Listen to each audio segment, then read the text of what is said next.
Bonjour à tous. Alors, objectif de cette vidéo, ça va être de vous présenter l'exercice du tapis vibrant. Ici, donc si je regarde un petit peu ici, vous avez trois paramètres importants. Vos trois paramètres importants, ça va être petit x de t qui va vous positionner, qui va donner l'indication du déplacement du centre du rouleau par rapport au sol. Grand x de t qui va être le déplacement entre le tapis et le sol. Et mon troisième paramètre qui va être phi, la position angulaire du rouleau, ici, par rapport au sol. Alors, pour pouvoir étayer cet exemple, ici, une petite maquette. Attention, petite maquette très riche, nous utilisons des rouleaux de tapis toilette. Alors, le paramétrage est indiqué petit x de t ici, qui va représenter donc du coup la position du rouleau, donc du centre du rouleau par rapport au sol. Grand x de t qui va représenter la position de la planche, donc du tapis par rapport au sol. Et puis pour être le garant de ces positions à l'origine, j'ai fait deux petits traits ici pour qu'on puisse se repérer. Qu'est-ce qui va se passer quand je vais faire rouler ou avancer, si vous voulez, le tapis par rapport au sol. Alors pour être garant de la position à l'origine entre le rouleau et le sol, je prends un shérif. Pour être garant entre la position à l'origine entre le tapis et le rouleau, je prends le chef indien, ici. Et là maintenant, ce que je vais faire, c'est qu'on voit bien la marque qui est ici. Je vais faire rouler l'ensemble d'un demi-tour. Donc la marque était en haut, passe en bas. La marque était en bas, passe en haut. Donc c'était les points de contact que j'avais à l'origine. Les points de contact avec les conditions de roulement sans glissement entre le rouleau et le sol s'est déplacé jusqu'ici. Le point de contact qui était au niveau du chef indien entre le rouleau et le tapis s'est déplacé ici. Alors première information, c'est que le point de contact, donc les points, je ne sais plus comment ils s'appellent, qui étaient ici et là, n'appartiennent à aucun des deux solides. Puisque comme le point s'est déplacé par rapport au repère du sol, ça veut dire qu'il n'appartient pas au sol. Comme le point qui était le point de contact entre le tapis et le rouleau s'est déplacé sur le tapis, ça veut dire qu'il n'appartient pas au tapis. Et comme le point qui était en bas est passé en haut, bah ça veut dire que le point de contact ici, il n'est pas passé en haut, le point de contact est resté en bas, le point de contact qui était en haut est resté en haut, ça veut dire que les points de contact n'appartiennent pas non plus au rouleau. Les points de contact n'appartiennent pas au solide, ils sont simplement définis comme étant les points de contact. Ça veut dire quoi? Ça veut dire que dans les calculs de dérivation, enfin le calcul de mes vitesses, je ne peux pas utiliser la dérivation. Alors qu'est-ce que je vois dans cette expérience? Et bien dans cette expérience, je vois que ici, je me suis déplacé de cette distance-là entre le rouleau et le sol, et je me suis déplacé de la même distance entre le tapis et le rouleau. En fait, je me suis déplacé d'un demi-périmètre. Effectivement, si je prends un troisième rouleau qui a un petit marquage lui aussi, je le place en face de mon shérif. Si je fais un tour complet jusqu'au marquage ici, je me rends compte que j'arrive au niveau du chef indien. Ça veut dire quoi? Ça veut dire que je me suis déplacé de la même distance entre le rouleau et le sol ici, et je me suis déplacé de la même distance entre le tapis et le rouleau ici. Voilà, maintenant on passe à l'exercice. Alors voilà, qu'est-ce que ça donne? Donc du coup, première question ici, en traduisant la condition de roulement sans glissement en I, déterminer la relation entre X point et Phi point. Donc où est-ce qu'on est ici? Donc je vous ai refait un petit schéma ici de notre mécanisme. Qu'est-ce qu'on retrouve? Donc on va retrouver le sol qui est le solide S0. On va retrouver notre solide 1, S1 ici, avec un point de contact qui va être le point I ici, entre le solide 1 et le solide 0. Nous, ce qu'on veut, c'est la condition de roulement sans glissement entre le solide 1 et le solide 0. Donc tout va se passer au point I. Donc au point I, vitesse en I, entre le solide 1 et le solide 0, la condition de roulement sans glissement, c'est dire que je ne glisse pas entre les deux solides. Donc ça veut dire que vous avez une vitesse relative entre ces deux solides-là qui est égale à 0. Ça, c'est ma condition de roulement sans glissement. Et notre calcul de vitesse va partir de là. Objectif, on n'oublie pas, quel est l'objectif? C'est de faire le lien entre les paramètres qui dépendent de mon solide 0 et de mon solide 1. C'est quoi ces paramètres? Que je comprenne un peu ce que je fais. Le solide 1 va rouler. En roulant, il va faire varier son angle phi. Donc je vais faire un lien entre phi point, la rotation du solide 1 par rapport à 0, mais aussi la position de mon solide 1 par rapport à 0 qui dépend de x point de t. X point de t. Je veux faire un lien entre ces deux paramètres-là. C'est ce qu'on a vu tout à l'heure dans notre exemple. Quand je vais rouler, quand mon rouleau va faire un tour complet, il va se déplacer de la longueur du périmètre. C'est ça qu'on va essayer de démontrer. Comment je traite ça? Ici, alors ce qu'il faut voir ici, c'est un peu particulier. On a dit point I appartenant à 1 par rapport à 0. I n'appartient ni au solide 1 ni au solide 0, puisque c'est le point de contact. Donc je n'ai pas le droit de traiter ça par dérivée. Donc il va falloir que je commence d'abord par une décomposition. Alors la décomposition la plus simple, c'est de passer par le point C. Le point C qui est le centre ici du cercle, qui va être le centre de rotation de 1 par rapport à 0. Donc ça va être égal à vitesse en C de 1 par rapport à 0, plus, alors c'est pas le centre de la rotation, j'ai des bêtises, plus IC vectoriel oméga de 1 par rapport à 0. Pourquoi j'ai écrit ça? Tout simplement parce que la vitesse de C appartenant à 1, le point C appartient physiquement au solide 1. Je suis dans ce que j'ai l'habitude de dire, moi, le code vert. Code vert, ça veut dire quoi? Ça veut dire que j'ai le droit de dériver, puisque le C appartient bien au solide 1. Donc là, je vais faire un calcul de dérivée. Et pourquoi je fais un calcul de dérivée et pas autre chose? Tout simplement parce que ici, vous allez avoir une relation liée à de la translation. À chaque fois que vous aurez une translation, donc la translation x de t ici, à chaque fois que vous aurez de la translation, il faudra penser à dériver. Donc là, c'est le cas. Je vais faire un calcul par dérivée. Je vais dériver quoi? Je vais dériver mon point C, observé par rapport à 0.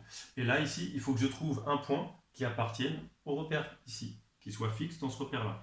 Qu'est-ce que j'ai comme point fixe dans ce repère-là? J'ai pas trop le choix, il n'y en a qu'un seul, c'est le point O, ici.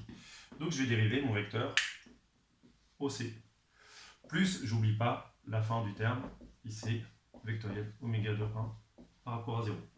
Ce qui me donne, OC, c'est quoi? C'est petit x de t suivant y0,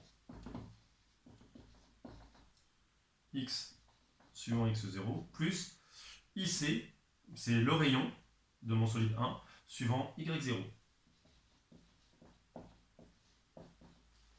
Plus IC, c'est R suivant y0, vectoriel. La rotation de 1 par rapport à 0, c'est du phi point autour de l'axe Z. Quand je vais faire ma dérivée ici, je regarde quels sont les paramètres qui vont varier dans le temps par rapport à 0. X varie dans le temps. X0 appartient au repère 0. Donc X0 est une constante dans R0. R est une constante. Y0 ne bouge pas dans le repère 0. Donc c'est une constante. La seule variable, c'est X. Donc ma dérivée ici, ça va donner du X point, la dérivée de X, suivant X0, plus R phi point, Y vers Z, ça va me donner du X0. Je vais factoriser les X0, ça va me donner du, X point plus R phi point, le tout suivant X0. Et je n'oublie pas que tout ça, à l'origine, c'était égal à 0. Mon équation est égale à 0. Est-ce que ça peut être égal à 0? Non, puisque ça, c'est un vecteur unitaire. La norme de x0, ça vaut 1. Donc ça veut dire que ce qui est égal à 0, c'est ça. Et donc du coup, je vais avoir cette relation-là. X point plus R phi point égale à 0. Ou si vous voulez, X point égale à moins R phi point. Voici la relation que l'on cherchait entre X point et R phi point. Ici, vous avez un signe moins. Tiens, c'est bizarre. Ici, ça veut dire quoi cette expression? Et bien ici, vous allez regarder. X point, c'est quoi? X point, c'est la variation de X. La variation de cette position ici. Ça correspond à quoi? Ça correspond à la vitesse ici. Ça correspond à une vitesse de déplacement, une vitesse de translation. Ça, c'est comme si j'écrivais V ici. C'est une vitesse de déplacement en translation. R phi point, c'est du R oméga. Donc là, j'ai du V égale oméga R, ce qu'on a vraiment l'habitude d'écrire. Le signe moins, pourquoi? Tout simplement, quand le X se déplace dans le sens positif, il va falloir que ma roue tourne dans le sens négatif. En tournant dans le sens négatif, elle va se déplacer en X point positif. D'où l'inversion de signe entre les deux. on va traiter maintenant la question 2. Question 2, je vais regarder la condition de roulement sans glissement au point B.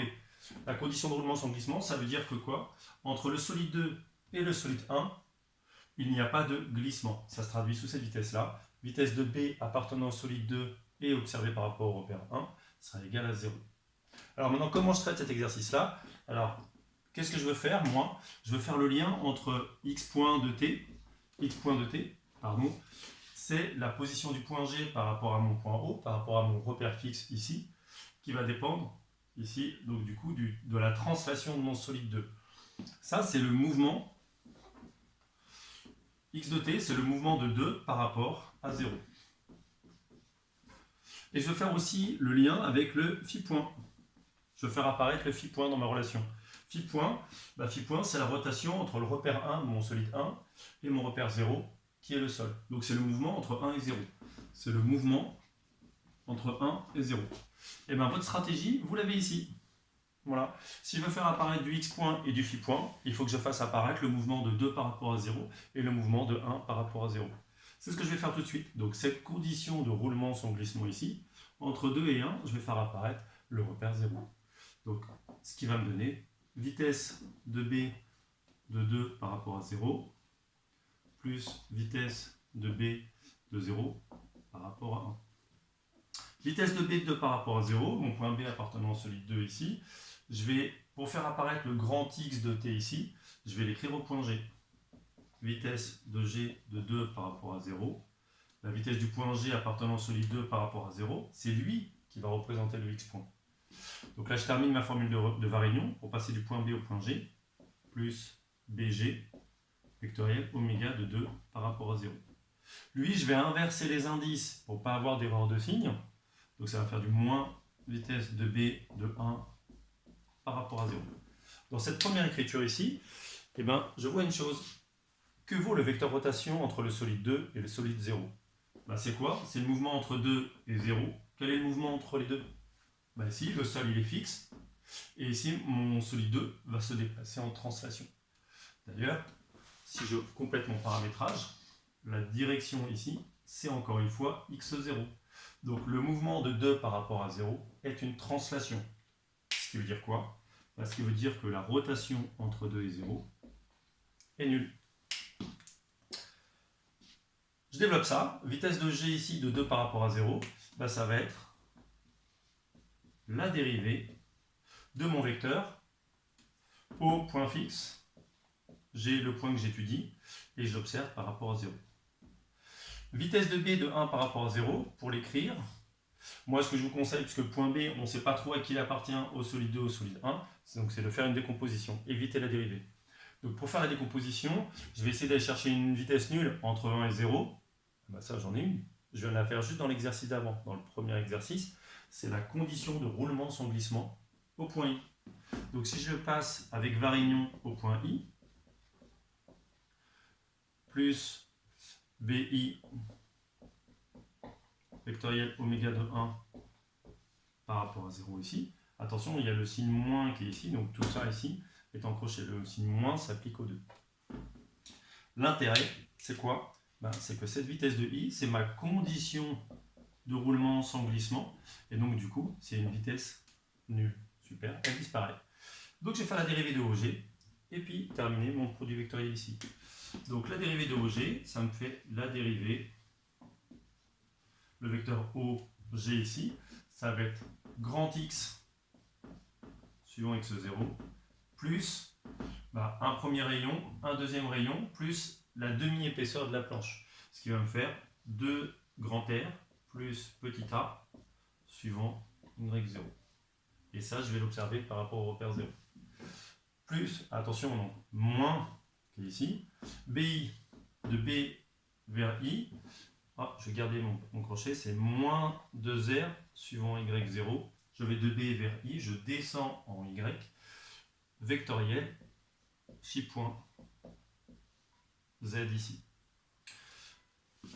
Ici, dans ma dérivée, qu'est-ce qui est variable, qu'est-ce qui est constant? X, grand X, qui dépend du temps, c'est ma variable. X0 est constant dans son propre repère. 2R plus A, ça c'est des constantes. Ce sont les rayons et l'épaisseur de la planche. y0 est constant dans son propre repère ici. La seule variable, c'est x. Ce qui va donc me faire du x point suivant y0. Et ici, je vais faire mon produit vectoriel. Moins, moins, ça me fait du plus. 2r phi point. Y vectoriel z, je vais bien dans le sens trigonométrique, ça me fait du x0. Voilà, c'est pas un y0 ici, là. Autant pour moi, c'est un x0 ici. Je peux factoriser tout ça avec le x0, ce qui va me faire du x point plus 2r phi point x0. Et ça, je n'oublie pas que c'est égal à 0, c'est ma condition initiale de roulement son glissement. Ici, j'ai vu tout à l'heure, de la même manière ici, pour que tout ça soit égal à 0, il faut que soit la parenthèse soit égale à 0, soit x0 soit égal à 0. Mais x0 est un vecteur unitaire, sa norme vaut 1, ce qui veut dire que tout ça, ça va être égal à 0.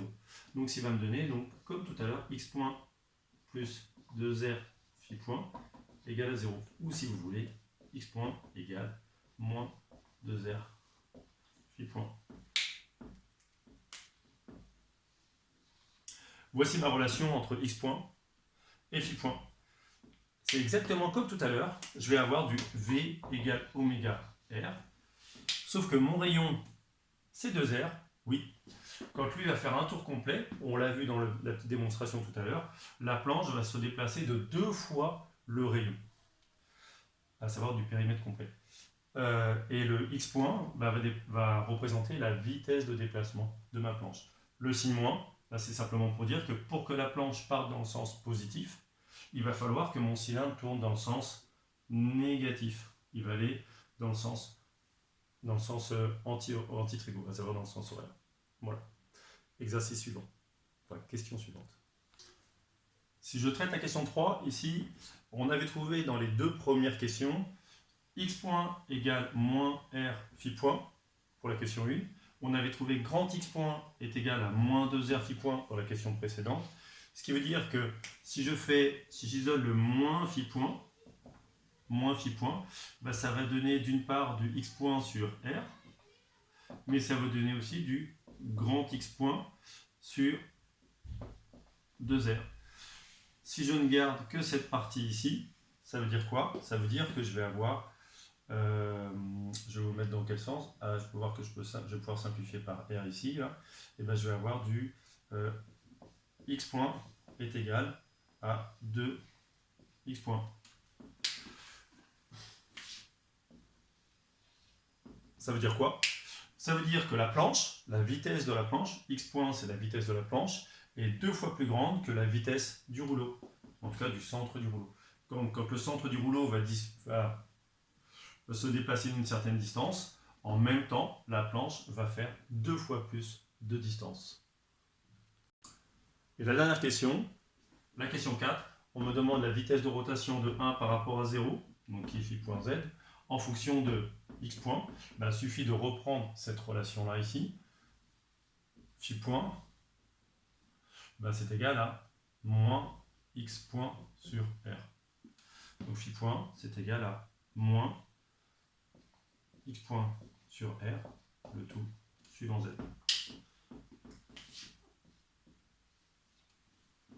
Et voilà, si jamais vous avez des questions, on pourra se voir lors de notre visioconférence la semaine prochaine. Merci à tous, bon courage, bon travail.